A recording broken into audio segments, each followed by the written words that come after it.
అందరికీ నమస్కారం. శ్రీమాత్రే నమః. ఓం నమ శివాయ. ఓం శ్రీ సాయిరామ్. రేపు అష్టమి, పైగా శనివారం. చాలా మంచి రోజు. ఈరోజు కుంకుమ నీళ్ళతో ఇలా చేస్తే చాలు, 90 నిమిషాల్లో మీ కష్టాలన్నీ కూడా పోతాయి. మీ జాతకం అద్భుతంగా మారిపోతుంది. మీరు పట్టిందల్లా బంగారం అవుతుంది.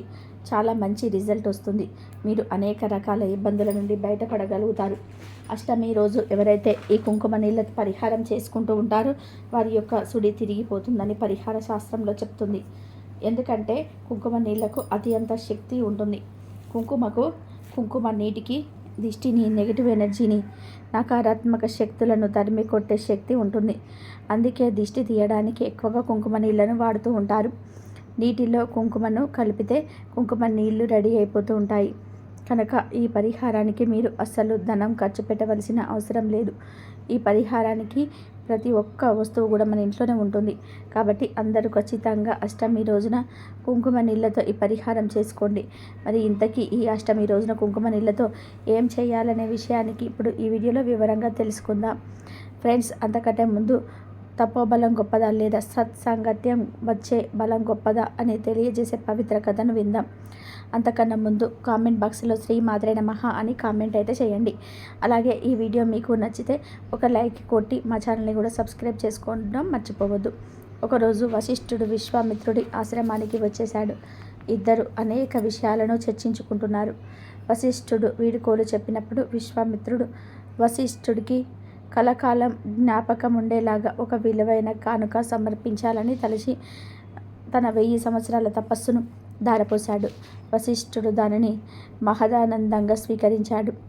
ఆ తర్వాత మరికొన్నాళ్లకు వశిష్ఠుడి ఆశ్రమానికి విశ్వామిత్రుడు వచ్చాడు. వశిష్ఠుడు విశ్వామిత్రుడికి సకల ఉపచారాలు చేశాడు. తర్వాత వారు పుణ్యమునకు సంబంధించిన ఆధ్యాత్మిక విషయాల గురించి మాత్రమే మాట్లాడుకున్నారు. వీడుకోలు సమయాన వశిష్ఠుడు విశ్వామిత్రుడికి బహుమతిగా అంతవరకు వాడు మాట్లాడుకున్న విషయాల పుణ్యఫలాన్ని ఇస్తున్నాను అన్నాడు. అది విన్న విశ్వామిత్రుడు ముఖం చిన్నబోయింది. మీరు నాకు ఇచ్చిన 1000 సంవత్సరాల సంపత్ఫలం ఈ అరరోజు మాటల పుణ్యఫలం ఎలా సమానమవుతుందని ఆలోచించారా అని వశిష్ఠుడు విశ్వామిత్రుడిని అడిగాడు. దానికి విశ్వామిత్రుడు కూడా అవునని తల ఊపాడు. దాంతో ఈ విషయం బ్రహ్మదేవుడి అడిగి తెలుసుకుందామని ఇద్దరు బ్రహ్మలోకానికి వెళ్ళారు. బ్రహ్మకు జరిగింది చెప్తారు. కానీ విషయం తెలిసిన బ్రహ్మ నేను తీర్పు చెప్పలేను, శ్రీ మహావిష్ణువును అడగమని చెప్తాడు. ఇక వశిష్ఠుడు విశ్వామిత్రుడు చేసేది లేక శ్రీ మహావిష్ణువు వద్దకు వెళ్ళి అడిగాడు. అప్పుడు విష్ణువు నాకంటే కూడా తపోబలాన్ని గూర్చి పరమశివుడికి బాగా తెలుసు. పరమశివుడిని అడిగితే ఆయనే సరిగ్గా జవాబు ఇవ్వగలడని అన్నాడు. దాంతో వారిద్దరూ అక్కడి నుండి కైలాసం చేరుకొని తమ సందేహం తీర్చమని శివుణ్ణి వేడుకున్నారు. అప్పుడు పరమశివుడు కూడా నీ సందేహం తీరాలంటే పాతాళ లోకంలోని ఆదిశేషువే తీర్చాలని చెప్తాడు. దాంతో చేసేదేమీ లేక వశిష్ఠుడు విశ్వామిత్రుడు పాతాళ లోకానికి వెళ్ళి ఆదిశేషుని తమ సందేహం తీర్చమని అడిగారు. అప్పుడు ఆదిశేషువు ఆలోచించి సమాధానం చెప్పడానికి వ్యవధి కావలసి ఉన్నది. నేను బదులు చెప్పేదాకా నేను మోస్తున్న ఈ భూభారాన్ని మీ ఇద్దరు మోయవలసి ఉంటుంది. తల మీద పెట్టుకుంటే బరువుగా ఉంటుంది కనుక ఆకాశంలో నిలబెట్టి ఉంచండి అని అన్నాడు. అప్పుడు విశ్వామిత్రుడు వెంటనే తన 1000 సంవత్సరాల ఫలశక్తి దారపోస్తున్నాను. ఆ తపశ్శక్తితో భూమి ఆకాశంలో నిలబడాలి అని అన్నాడు. కానీ భూమిలో ఏ చలనం లేదు. అది ఆదిశేషువు తలపై అలాగే ఉంది. అప్పుడు వశిష్ఠుడు అర్ధగంట సేపు మేము చర్చించిన ఆధ్యాత్మిక విషయాల వలన కలిగిన పుణ్యఫలం ధారపోస్తున్నాను. ఆ శక్తితో భూమి ఆకాశం నిలబడాలని కోరుకుంటున్నాను అన్నాడు. వశిష్ఠుడు అలా అనగానే ఆదిశేషువు తలపైనున్న భూమి అంతరాన నిలబడింది. ఆదిశేషువు తిరిగి భూమి తనపైన పెట్టుకొని ఇక ఇద్దరు మహర్షులు వెళ్ళవచ్చునని అంటాడు. అప్పుడు వాళ్ళిద్దరు కూడా ఆదిశేషువుతో ఓ ఆదిశేష, అడిగిన దానికి బదులు ఇవ్వకుండా వెళ్ళమంటే దాని అర్థం ఏమిటి అని ఇద్దరు ఋషులు ఒకేసారి అడిగారు. దానికి ఆదిశేషువుడు ఈ విధంగా సమాధానం ఇచ్చాడు. మీ ఎదురుగానే నిరూపణ అయింది చూశారు కదా, ఇంక వేరే తీర్పు చెప్పడానికి ఏమున్నది. ఈ సంవత్సరాల తపశ్శక్తి దారపోసినప్పుడు కలయని భూమి ఒక అర్ధగంట కాలం మాట్లాడిన పుణ్య విషయాల ఫలితం దారపోయడం వలన ఆకాశంలో నిలబడడం మీరు గమనించారు. సజ్జన సాంగత్యం వలన సచ్చరిత్ర వలన కలిగిన పుణ్యమే తపోఫలం ఇచ్చే ఫలం కన్నా మిన్న అని ఆదిశేషువు తీర్పు ఇచ్చాడు. ఇక వీడియోలోకి వస్తే అష్టమి తిథి అనేది చాలా గొప్ప తిథి. ఈరోజు ఎటువంటి పరిహారాలు చేసినా 100% ఫలితాలు వస్తాయని సిద్ధశాస్త్రం చెబుతుంది. అష్టమి అనేది అమావాస్యతో సమానమైన రోజు గనక అష్టమి రోజు ఏదో ఒక పరిహారం చేసుకోమని పండితులు చెబుతున్నారు. ముఖ్యంగా ఎవరైతే ధన సమస్యలు ఉన్నాయో, ఎవరైతే ధన సమస్యలతో బాధపడిపోతున్నారో, ధన ద్వారాలు తెరుచుకొని ధనం బాగా రావాలని కోరుకుంటున్నారో వారు చక్కగా ఈ అష్టమి తిథి రోజున చక్కగా ఒక గాజు గ్లాస్ తీసుకొని ఆ గ్లాసులో నీటిని పోయండి. అంటే సగానికి నీరు పోయండి. అలా పోసిన తర్వాత ఆ నీటిలో ఒక స్పూన్ కుంకుమను కూడా వేసి మిక్స్ చేసేయండి. అలా మిక్స్ చేస్తే కుంకుమ నీళ్ళు, ఎర్ర నీళ్ళు రెడీ అవుతూ ఉంటాయి. ఈ కుంకుమ నీటికి విపరీత శక్తులు ఉంటాయి. మన కష్టాలను తొలగించే శక్తి ఈ నీటికి ఉంటుంది. ధనాన్ని తెచ్చిపెట్టే శక్తి ఈ నీటికి ఉంటుంది. ఈ నీళ్లు మన జీవితాన్ని మార్చేసే శక్తిని కలిగి ఉంటాయి కనుక ఇలా కుంకుమ నీళ్ళు శుద్ధం చేసుకొని ఆ నీటిలో ఒక నిమ్మకాయని వేయండి. అంటే ఒక పసుపు రంగు నిమ్మకాయని తీసుకొని దాన్ని కుంకుమ నీటిలో వేయండి. ఎందుకంటే నిమ్మకాయ కూడా చాలా మంచిది, ఎన్నో శక్తులను కలిగి ఉంటుంది.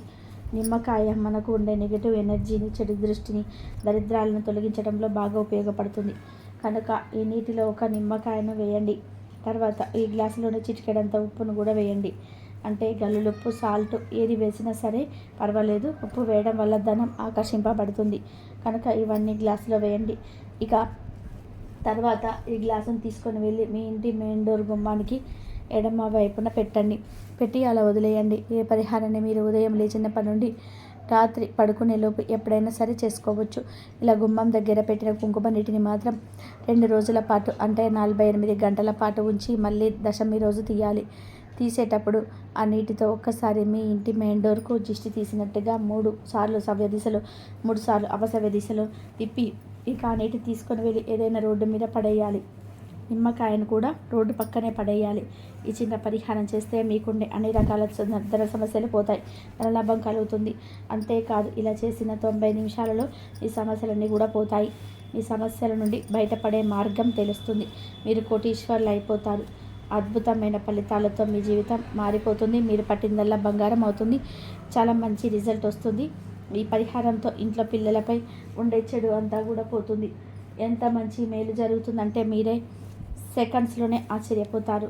అందుకే ఇలా మీ ఇంట్లో ఉండే కుంకుమతో చక్కగా ఈ పరిహారం చేసుకోండి. ఖచ్చితంగా ఫలితం వస్తుంది. కాబట్టి అందరూ ఈ కుంకుమ నీళ్ళ పరిహారం చేసుకొని శుభ ఫలితాలను పొంది ఆనందంగా జీవించండి. రేపు శనివారం అష్టమి, చాలా శక్తివంతమైన రోజు. అయితే ఈరోజు ఇంట్లో తులసి మొక్కకు ఇది ఒక్కటి గనక పెడితే చాలు, మీ జీవితం అద్భుతంగా మారిపోతుంది. ముఖ్యంగా మీకున్న అప్పులన్నీ కూడా తీరిపోతాయి. మీరే అప్పులు ఇచ్చే స్థాయికి వెళ్తారు. మీ ప్రతి కోరిక నెరవేరుతుంది. ఈ కాలంలో అందరికీ ఆర్థిక సమస్యలన్నిటివి ఎక్కువగా ఉంటూ ఉన్నాయి. అందులోనూ అప్పుల బాధలు మరిన్ని ఎక్కువ. అప్పు లేని మనిషిని ధనవంతుడని చెప్పుకోవచ్చు. ఈ కలికాలంలో ప్రతి మనిషి కూడా అప్పుల బాధల వలన సతమతమవుతూనే ఉంటారు. ఇలా తీవ్రమైన అప్పుల బాధలు ఉన్న వారందరూ కూడా శనివారం రోజు తులసి మొక్కకు ఇది కడితే అప్పులన్నీ కూడా తీరిపోతాయని పెద్దలు చెప్తూ ఉన్నారు. మరి శనివారం రోజు తులసి చెట్టుకు ఏం కడితే అప్పుల బాధలన్నీ తీరిపోతాయో ఇప్పుడు మనం తెలుసుకుందాం. అప్పుల బాధతో ఉన్నవారు శనివారం రోజు తులసి మొక్కకు ఇది కట్టండి చాలు, మీ అప్పులన్నీ కూడా తీరిపోతాయి. సాధారణంగా అందరి ఇళ్లలో తులసి చెట్టు ఉంటుంది. అందరూ తులసి చెట్టును పెంచుతారు కదా. ఆ తులసి చెట్టు దగ్గర ఈ పరిహారం చేసుకోండి. ఏమీ లేదు, ముందుగా ఒక బిర్యానీ ఆకును తీసుకోండి. ఆ బిర్యానీ ఆకును మీద పెన్నుతో మాకు ఉన్న అప్పులు తీరిపోయాయి అని రాయండి. అప్పులు తీరాలి అని కాదు, తీరిపోయాయి అని రాయాలి. అలా రాసిన తర్వాత ఈ బిర్యానీ ఆకును పూజ గదిలో వెంకటేశ్వర స్వామి ఫోటో దగ్గర పెట్టి ఆవు నెయ్యితో దీపాన్ని వెలిగించండి. ఇప్పుడు ఈ బిర్యానీ ఆకుకు 3 చోట్ల పసుపు బొట్లు, 3 చోట్ల కుంకుమ బొట్లు పెట్టండి. ఆ తర్వాత మీ కోరికను స్వామివారికి చెప్పుకోండి. అంటే మీకున్న ధన సమస్యలు తొలగి ధన రాబడి పెరగాలని, మీ జీవితం మారాలని మనస్ఫూర్తిగా మీ కోరికను చెప్పుకోండి. అలా మీ కోరికను చెప్పుకున్న తర్వాత పూజలో ఉంచిన బిర్యానీ ఆకును తీసి 1 నిమిషం నీటిలో నానబెట్టండి. అలా నానబెట్టిన తర్వాత మీరు రాసిన కోరిక చెరిగిన ఏం పర్వాలేదు. 1 నిమిషం తర్వాత ఈ బిర్యానీ ఆకును ఒక ఎర్ర దారానికి కట్టండి. అలా కట్టిన తర్వాత ఈ ఆకు కట్టిన దారాన్ని తీసుకొని వెళ్ళి మీ ఇంట్లో తులసి మొక్కకు కట్టేయండి. చాలు, ఒకసారి ఈ పరిహారం చేస్తే చాలు విశేషమైన ఫలితం వస్తుంది. మరి ఇలా కట్టిన బిర్యానీ ఆకు ఎప్పుడు విప్పాలి అంటే మీ అప్పులు ఎప్పుడు పూర్తిగా తీరిపోతాయో, ఈ పరిహారానికి ఎప్పుడైతే రిజల్ట్ వస్తుందని మీరు అనుకుంటారో అప్పుడు ఈ బిర్యానీ ఆకుని తీసి ప్రవహించే నీటిలో పడేయాలి. ఎర్ర దారాన్ని కూడా పడేయాలి. ప్రవహించే నీటిలో మాత్రమే వేయండి. ఇలా శనివారం రోజు బిర్యానీ ఆకుతో ఈ పరిహారం చేశారంటే మీకు ఉండే అప్పులన్నీ తీరిపోతాయి. మీ జీవితం అద్భుతంగా మారిపోతుంది. మీరే అప్పులు ఇచ్చే స్థాయికి వెళ్తారు. కాబట్టి అప్పుల బాధలు ఉన్న ప్రతి ఒక్కరు కూడా శనివారం రోజు తులసి చెట్టుకు ఈ ఆకును కట్టి మీ అప్పుల బాధలను తొలగించుకొని సంతోషంగా జీవించండి. ఈ వీడియో నచ్చితే లైక్ చేయండి, షేర్ చేయండి. బట్ సబ్స్క్రైబ్ చేసుకోవడం మాత్రం అస్సలు మర్చిపోవద్దు. కాబట్టి శనివారం రోజు ఈ పరిహారం చేసుకోండి. మీరే అప్పులిచ్చే స్థాయికి వెళ్తారు. మీ ప్రతి కోరిక నెరవేరుతుంది. ఈ కాలంలో అందరికీ ఆర్థిక సమస్యలు అనేటివి ఎక్కువగా ఉంటాయి. ఆ ఆర్థిక సమస్యలన్నీ తీరిపోవాలంటే ఈ పరిహారం కంపల్సరీ చేసుకోండి.